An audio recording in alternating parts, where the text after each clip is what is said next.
In this video, we're doing just a size comparison of the Bodyguard 2.0 with a few other pistols out there. Coming up.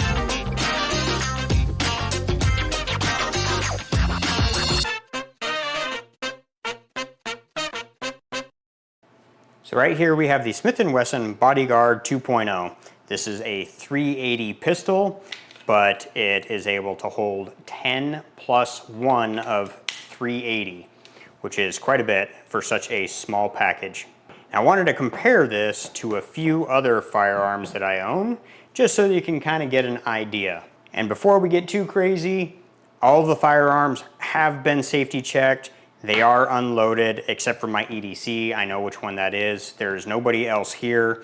It's pointed in a safe direction, just so that you are aware. And I'll point out which one that is. So, first one I want to compare it to is the Glock 42. This is the first of 2 Glocks that I own. I shot it, I liked it. I did not buy it to carry it. I just like how it felt and how it shot. But this is the 42. This is also a 380. Now, it does appear to be bigger than the Bodyguard 2.0. However, when you hold them next to each other, width-wise, I want to say that the Bodyguard is just a little bit slimmer in the slide area. The grip looks pretty close.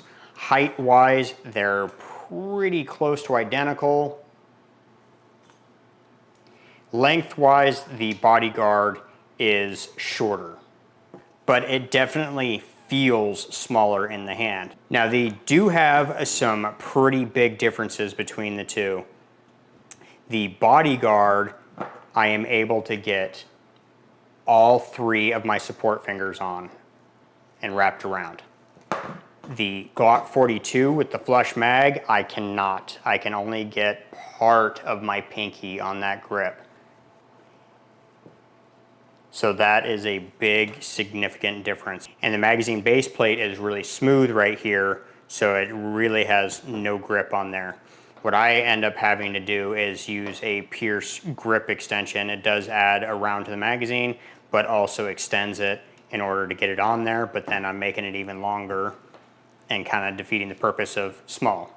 The other thing to note between the two, this magazine only holds 6 rounds. This one holds 10. So that's a pretty significant difference between the two. Price-wise, when I bought both of these, they were both 400 pieces of 8. Price, they are exactly the same. If I were going to carry one over the other, I would go with the Bodyguard 2.0 all day, every day.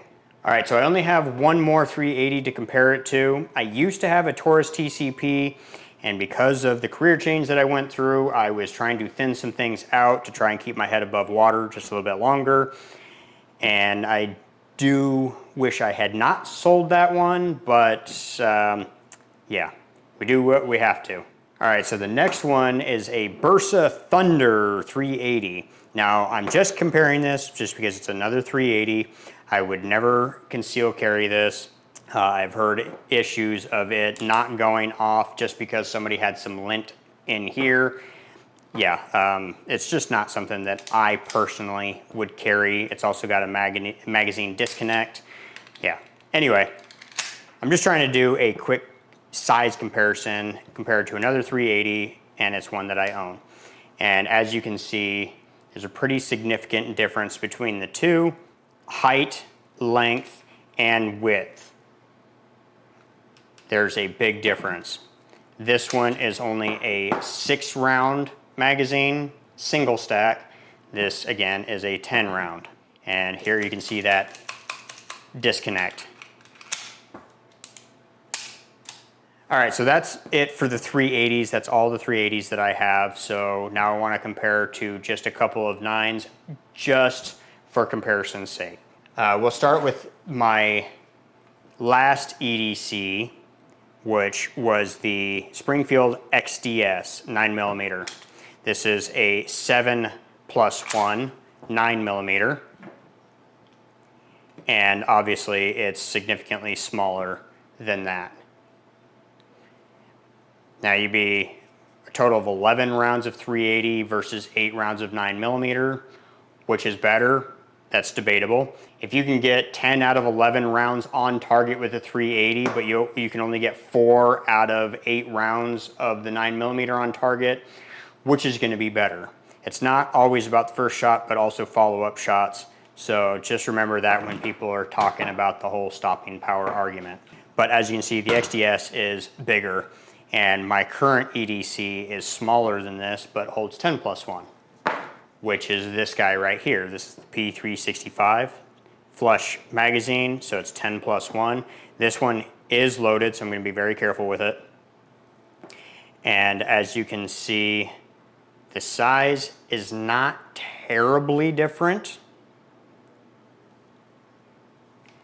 Height-wise, the P365 is just ever so slightly taller. I'm not counting the red dot sight that I have on there. I'm just going from slide to grip.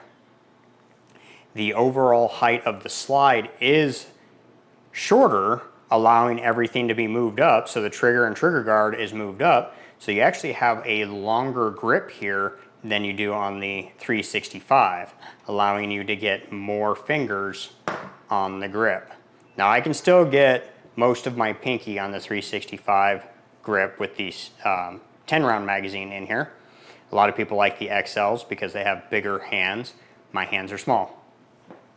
Lengthwise, the 365 is just a little bit longer.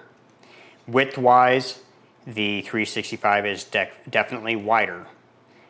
But overall, it's not a big enough difference that I would go with the Bodyguard 2.0 over the 365 to carry it. Whether it's summer or winter, I'm carrying the 365, it doesn't matter, and that's what I stick with. It's going to take a lot to dethrone this guy for me. This is the Taurus GX4. This is the little one. This, I believe, has an 11 round, yep, it's an 11+1, and it's pretty much the same size as the 365, pretty much every dimension.